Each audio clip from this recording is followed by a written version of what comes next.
Hormuz is standing by. He's got a list of companies that he's taking. Hormuz, break it down for us.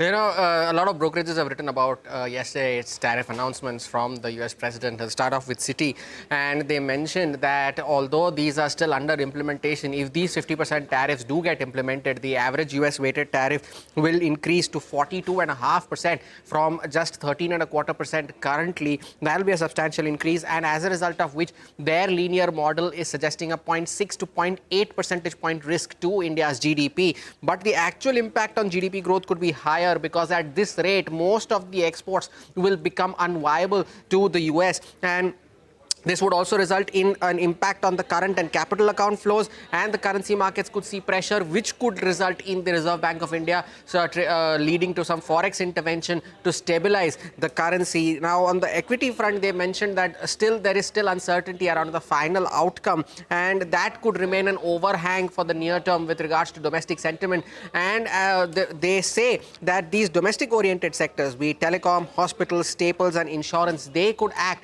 as potential defensive place in a market like this. Now, Mahesh Nandurkar of Jefferies also wrote earlier this morning that the direct finance cost for India to replace Russian oil is less than 15 basis points of their GDP. And the oil market price movement over the last 1 week, which has been more or less flat to the downside, is indicating that there is enough supply that is still available in the global markets. And the political fallout is the bigger implication here because of the US demands for the agri sector and the dairy sector. But they still remain hopeful that sooner or later there will be a deal that will be stuck with the US. Now, when it comes to stocks and sectors, of course, we keep an eye out on textile names, as you mentioned, be it Gokal Das, Indocount, Wellspun Living, KPR Mills, and all of these companies get anywhere between 50 to 70% of their revenues from the US. The shrimp feed manufacturers, Morgan Stanley wrote earlier this morning that India's seafood industry is staring at huge losses because of this tariff implementation. Chemical names like Navin Fluorine, PI Industries, SRF, capital goods names Cummins, Thermax, KEI Industries, of course, and the auto component names